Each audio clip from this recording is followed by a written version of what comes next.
citation qui est Je refuse de croire que tout arrive toujours pour de bonnes raisons. Évidemment, c'est bien Akshan qui dit ça. Et ensuite, on va continuer tout de suite avec Se jouant du danger, Akshan combat le mal sans jamais se départir de son charisme. Il ne faut jamais sous-estimer l'importance de la cape et de sa droiture. Il est passé maître dans l'art du combat furtif, ce qui lui permet d'échapper au regard de ses ennemis et de réapparaître lorsqu'ils s'y attendent le moins. À l'aide de son sens aigu de la justice et d'une arme légendaire défiant la mort elle-même, il redresse les torts de nombreux vauriens de Runeterra. Sa règle d'or, ne sois pas crapuleux. Donc ensuite, après avoir lu ça, on va pouvoir passer bien évidemment à la biographie d'Akshan. La biographie d'Akshan.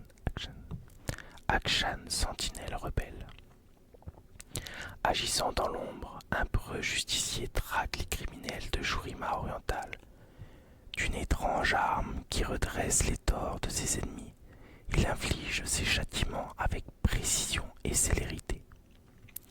Akshan grandit dans les rues de Marvi, où il apprit très tôt ce qu'était l'injustice.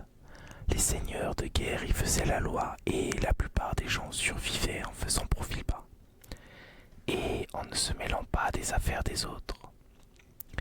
Néanmoins, malgré tous ses efforts, le jeune Akshan ne pouvait laisser passer la moindre injustice. Dès qu'une personne était martyrisée sous ses yeux, il volait à sa rescousse. Cela valut au garçon bon nombre d'ennemis puissants et d'être un jour fatidique, battu et laissé pour mort.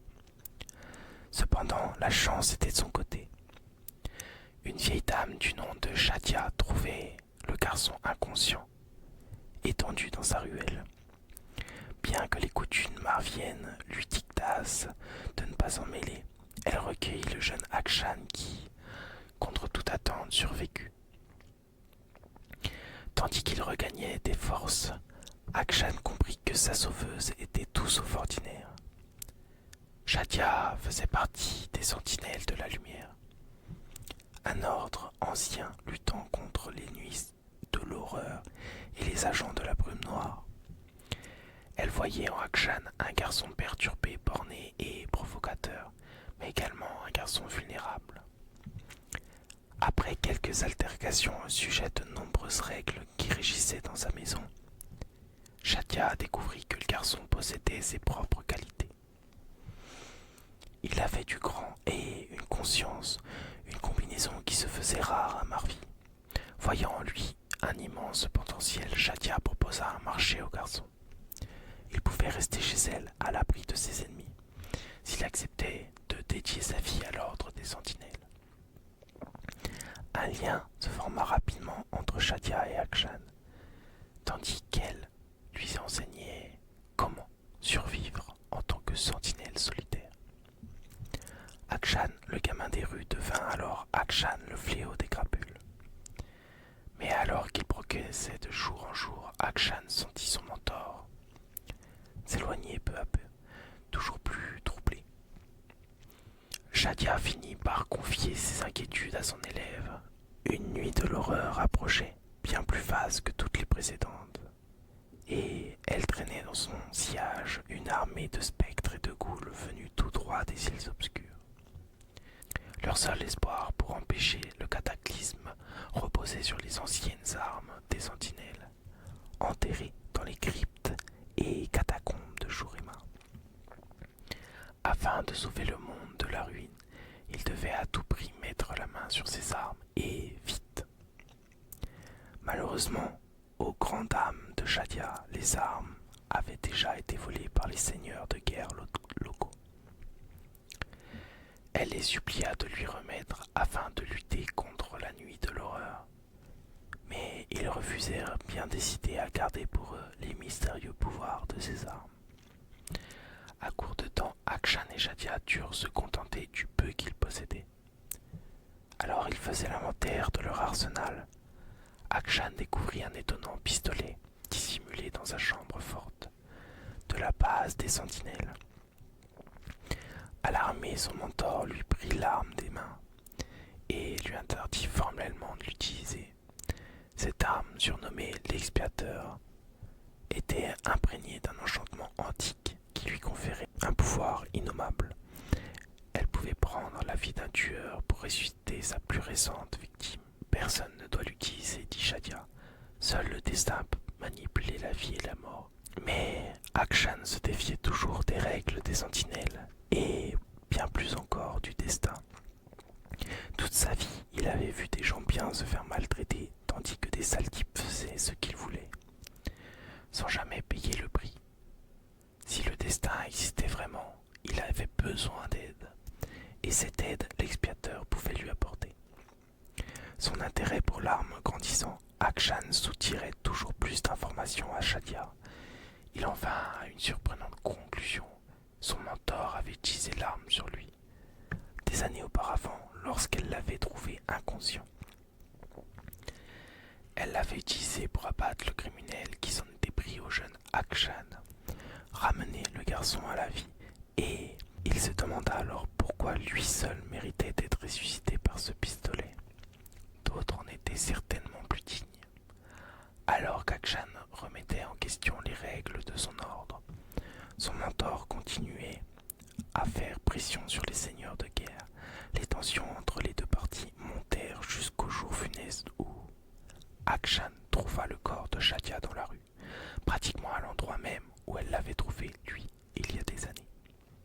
Akshan sut ce qui lui restait à faire.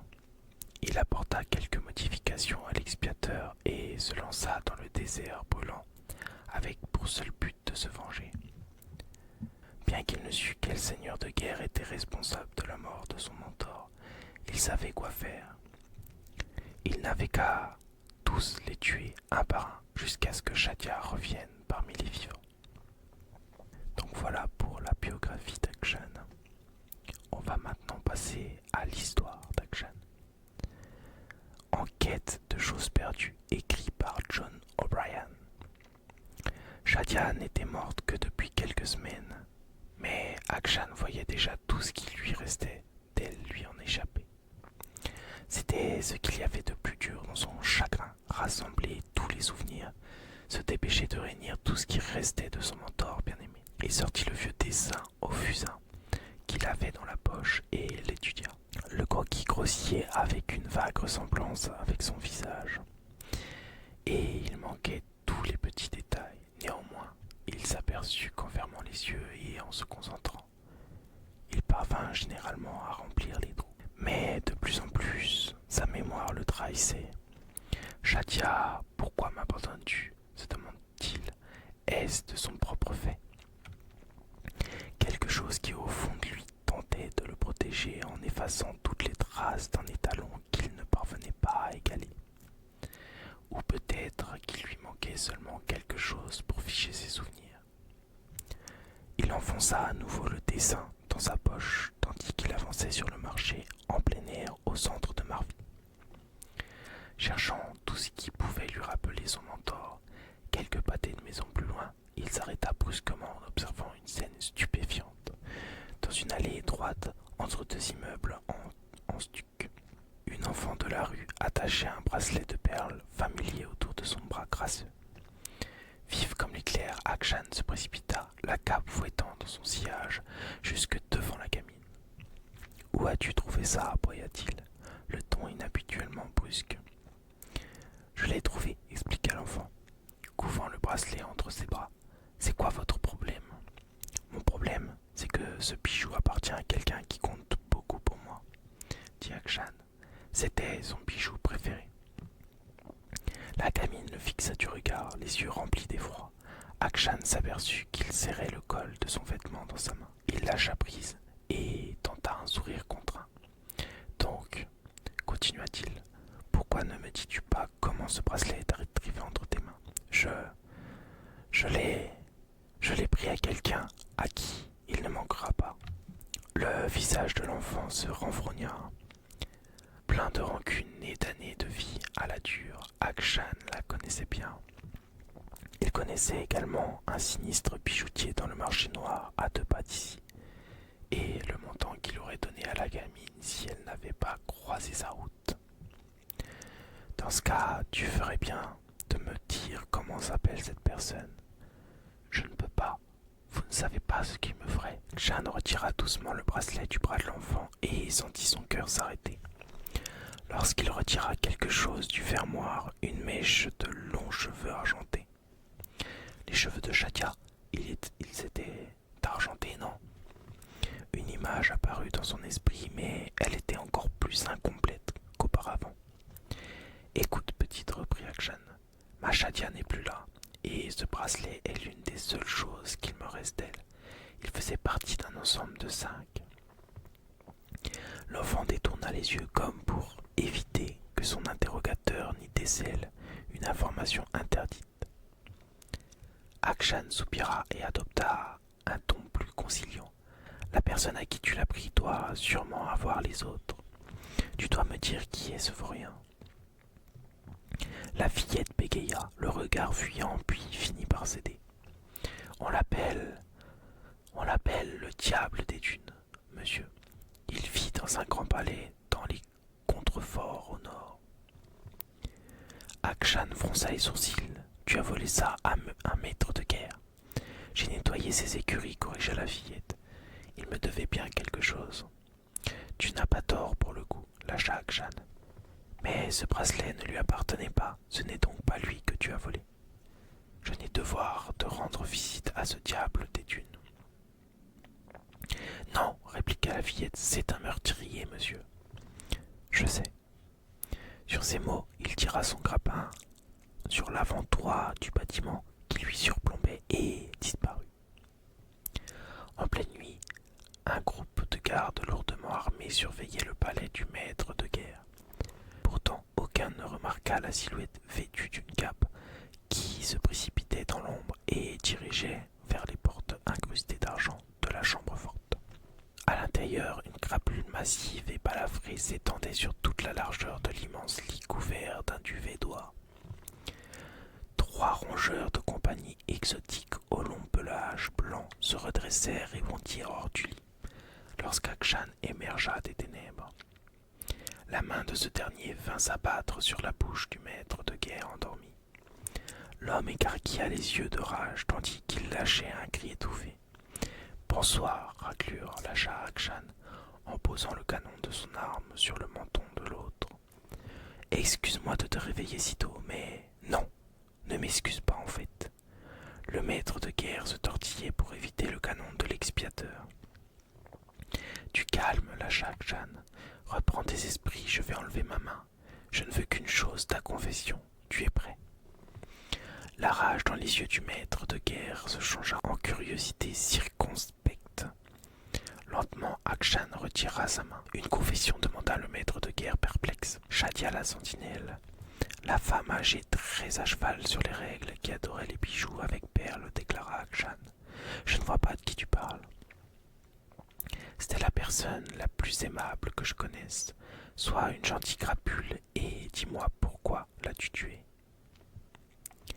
Je ne l'ai pas tué, déclara le maître de guerre, sa voix trahissant une légère frustration. Alors comment as-tu pu lui prendre ça, l'interrogea Akshan en lui jetant le bracelet à la figure. Elle le portait le jour où elle est morte. J'en ai trouvé 4 autres dans ta boîte à bijoux. Exprimant sa désapprobation, Akshan lui montra les 5 bracelets identiques. Je sais qui tu es, lâche le maître de guerre d'un air renfrogné. Je sais tout de toi, de ce que tu fais. Tu penses pouvoir la ramener en me tuant? Non, je pense qu'il est trop tard pour ça. Alors, qu'est-ce que tu veux? Akshan fit une pause repensant aux cheveux argentés, au bracelet et à la femme, dont il ne se souvenait même plus du visage. L'homme qui se trouvait devant lui l'avait-il vraiment tué? Cela avait-il la moindre importance? Le monde n'allait pas pleurer un tel individu. Akshan finit par répondre à la question du maître de guerre. La paix. Contractant son poing, Akshan fit feu avec l'expiateur, inondant la chambre d'innombrables éclairs, pierres, reliques et transpercer le corps du voyou. Les gardes accoururent aussitôt dans la pièce, mais ils ne furent pas assez rapides pour rattraper Akshan qui disparaissait par la fenêtre et s'évanouissait dans les ténèbres de cette fraîche nuit désertique. Alors que le soleil se levait sur les montagnes, Akshan avançait péniblement vers la ville, l'esprit en proie à la confusion. Il avait étudié les 5 bracelets de perles qu'il avait récupérés. Il les avait crus capables de faire revenir Shadia, au moins dans son esprit. Mais ses souvenirs continuaient à s'estomper et le visage de son mentor n'était plus qu'une vague silhouette. Akshan était pourtant certain d'une chose, elle n'aurait pas aimé qu'il tue le diable des dunes uniquement pour se venger. Mais au fond de lui, il savait qu'il ne l'avait pas fait pour elle, il l'avait fait pour lui, et cela ne l'avait pas apaisé.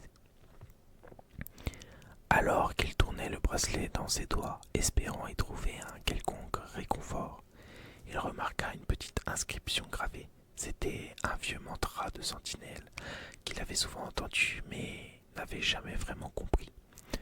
Tout donner pour que tout puisse vivre. Les mots résonnèrent dans son esprit, telle une trompette de guerre. Il avait enfin saisi le sens de la phrase. Il tira son grappin dans l'avant-toit et s'élança d'un bâtiment à l'autre pour rejoindre l'endroit où il avait rencontré l'enfant la veille. Elle dormait dans l'allée. Il s'agenouilla près d'elle, le bracelet à la main. « Ils sont pour toi. » Elle aurait voulu qu'ils te reviennent. Le regard dans le vague et encore à moitié endormie, la fillette cligna des yeux lorsqu'Akshan posa les bracelets sur ses maigres possessions. « Mais je te conseille de les vendre au bijoutier du quartier des épices, expliqua-t-il. Tu en tireras un meilleur prix. » Akshan sentit le poids du regard abasourdi de la fillette se poser sur lui, alors qu'il partait. Un sentiment doux, amer, de réconfort le submergea. Il venait de se défaire des derniers vestiges physiques de son mentor, mais il ressentait une intense chaleur l'envahir. Dans son esprit, le visage de Shadia était plus net que jamais. Plus net que jamais. Et voilà, l'histoire d'Akshan ainsi que sa biographie est terminée. J'espère que tu as pu te reposer, que tu vas continuer à t'endormir, à faire ta sieste. N'hésite pas à t'abonner, à lâcher un petit like. Je te souhaite une très bonne soirée, une très bonne nuit, et on se retrouve dimanche pour la nouvelle vidéo. Sur ce,